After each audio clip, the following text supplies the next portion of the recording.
Hello po mga kananay, magandang hapon po sa ating lahat ngayon. Nandito na naman po ako sa aking kusina mga kananay para sa pagluto ng binabad natin kanina ay nilinisan natin kanina na hipon mga kananay.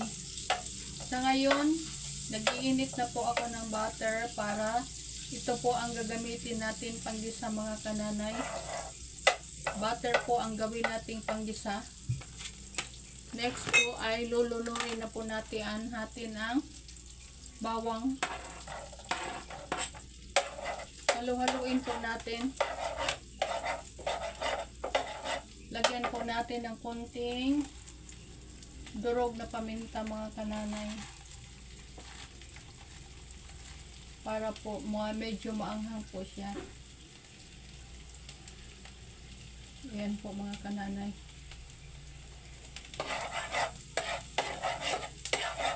Pagkatapos po,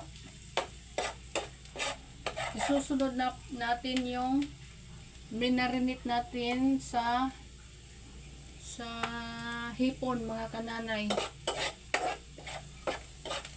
Ang hirap mag-isip mga kananay, hindi tayo agad makapagsalita sa Tagalog. Ibubuhos na po natin siya mga kananay para siya po ang nagbibigay ng sabaw.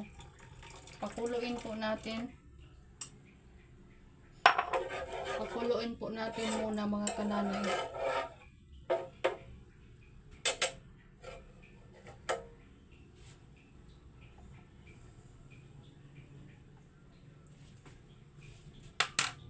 Tika lang po mga kananay.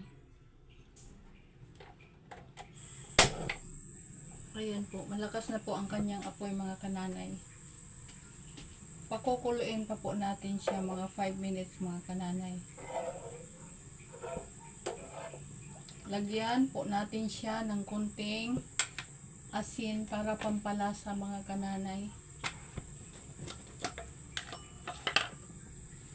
Mag-aano po kasi ang asukal at asin, parang kung sa Bisaya pa, magtimpla silang duha mga kananay sa sweet and sour. Lagyan natin ng konting asin, tsaka 2 kutsara na asukal po mga kananay, na siya pong nagpapalapot ng ating sabaw.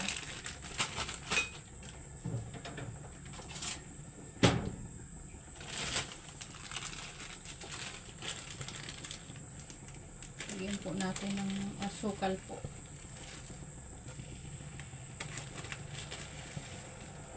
Dalawang kutsara po.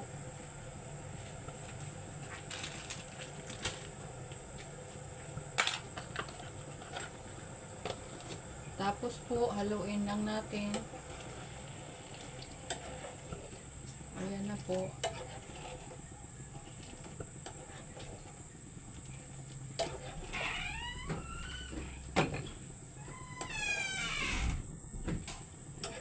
Lagyan po natin ng oyster po para lumapot po ang kanyang sabaw mga kananay.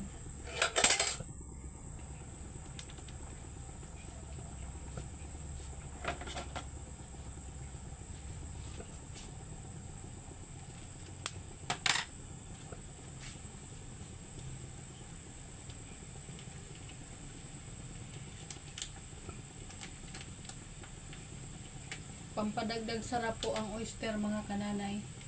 Kaya po nilagyan natin. Mas lalo na sa hipon, masarap po siya.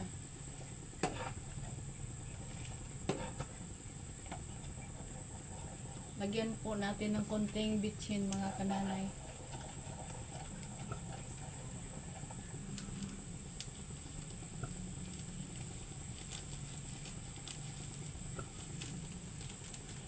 Atin pong tikman ng ating pinakuluan na yung pinagbabaran po ng hipon kanina mga kananay.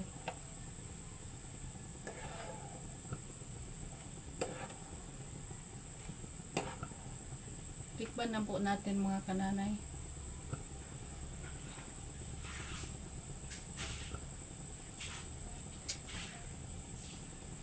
Okay mga kananay, okay na siya. Ilalagay na po natin yung ating hipon mga kananay.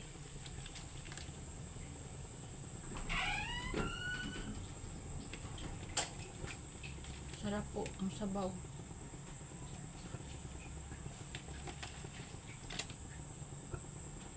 Ayan po mga kananay, nilalagay ko na po.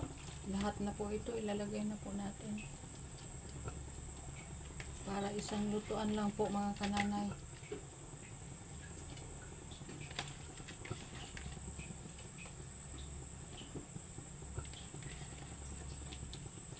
Para hindi man parang mga kananay. Lahatin na po. Para makakain po lahat. Ito po mga kananay.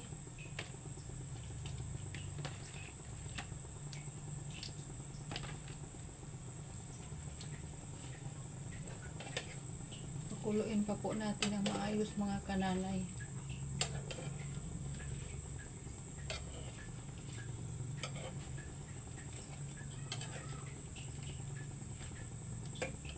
Ilalapit ko pa kayo ng konti mga kananay para makita nyo pa po. Alisin na po natin yung mga nakaharang po na ano. Ayan po.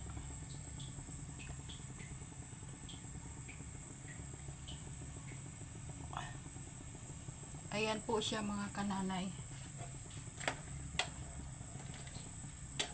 Hahaluin ko na po siya.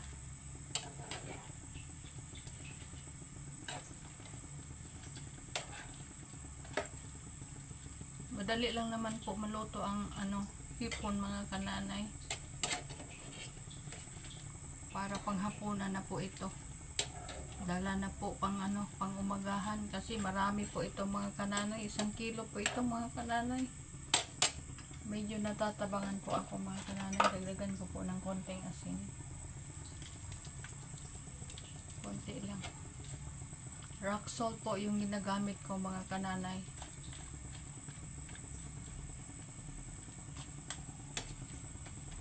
Pakuluin pa po natin.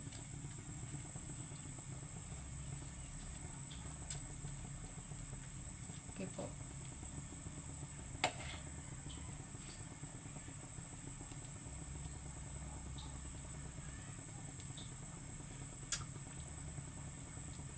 Wow, sarap po mga kananay.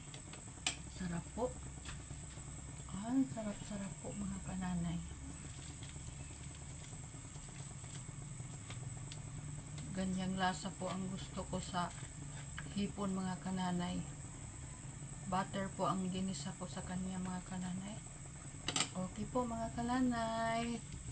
Thank you for watching. As of now, yan po ang ating menu for today mga kananay. Bye bye. God bless everyone. Maluluto na po yan. Bye bye po.